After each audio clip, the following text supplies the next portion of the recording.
کو ضرورت تھی، وہ آئے جن کے آنے کی زمانے کو ضرورت تھی، وہ آئے جن کی آمد کے لیے بے چین فطرت تھی، وہ آئے نغمۂ داؤد میں جن کا ترانہ تھا، وہ آئے نغمۂ داؤد میں جن کا ترانہ تھا، وہ آئے گڑیا یعقوب میں جن کا افسانہ تھا، وہ آئے جن کی خاطر مضطرب تھی وادی بتھا، وہ آئے جن کی خاطر مضطرب تھی وادی بتھا، وہ آئے جن کے قدموں کے لیے کعبہ ترستا تھا۔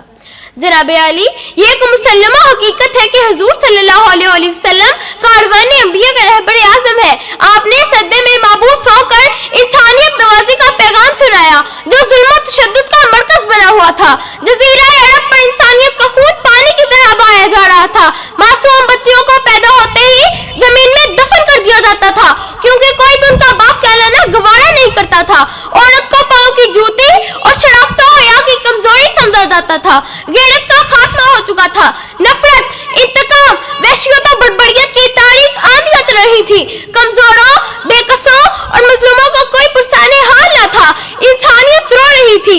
زمین کی آغوش میں دفن ہونے والی معصوم بے گناہ بچیوں کی روحیں خدا کی رحمت کو آواز دے رہی تھی۔ اور پھر جناب والا خدا کی رحمت کا بحری بیکڑا مواج ہو گیا اور ہمارے آقا حضرت محمد صلی اللہ علیہ وآلہ وسلم قافلہ انسانیت کے رہبر اعظم بن کر کائنات میں جلوہ آرا ہو گئے۔ آپ آئے تو روتے دلوں کو قرار آ گیا، مایوس انسانوں نے سمجھا کہ جانے بہار آ گیا، باز میں ہستی پکاری دو عالم کا افتخار آ گیا، کمزوروں کا سہارا اور بے نواؤں کا حامی و مددگار آ گیا، اور کوہ فاراں کی چوٹیوں سے آوازائے حق گونج رہی تھی۔ وہ دیکھو نور برساتا عرب کا تاجدار آ گیا، وہ دیکھو نور برساتا عرب کا تاجدار آ گیا، غلاموں بے نواؤں بے قصوں کا انکسار آ گیا۔ عالی مرتبت رہنمائی دنیا کا مشکل ترین منصب ہے، اور پھر اس قوم کی رہنمائی جو گمراہی اور ذلت کی آخری حدوں کو چھو رہی تھی۔ یہ کام بہت دشوار تھا، لیکن آپ صلی اللہ علیہ وآلہ وسلم تو راہبر اعظم تھے، ہادی اکرم تھے اور نور مجسم تھے۔ قدرت نے آپ کو راہبر اعظم کا منصب عطا کرنے کے لیے ازل سے ابد تک کے تمام محاسن سے نواز رکھا تھا۔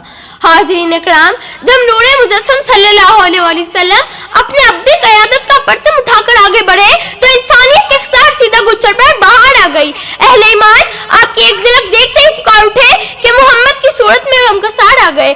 صدیوں سے بگڑے ہوئے معاشرے کو سنوارنا ایک انتہائی مشکل عمل تھا، لیکن آپ صلی اللہ علیہ وآلہ وسلم کوئی عام انسان تو نہیں، آپ تو محبوب خدا تھے۔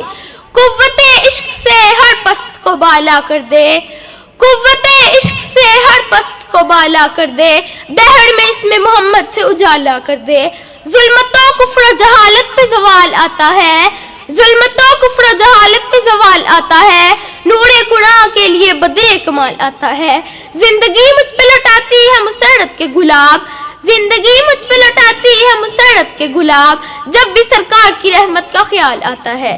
سیدی کہہ کے بلاتے ہیں صحابہ ان کو، سیدی کہہ کے بلاتے ہیں صحابہ ان کو، زیر دامان محمد جو بلال آتا ہے۔ جس کو ہوا سرکار دو عالم کا لطف نصیب، جس کو ہوا سرکار دو عالم کا لطف نصیب، کون کہتا ہے کہ پھر اس کو زوال آتا ہے؟ شکریہ۔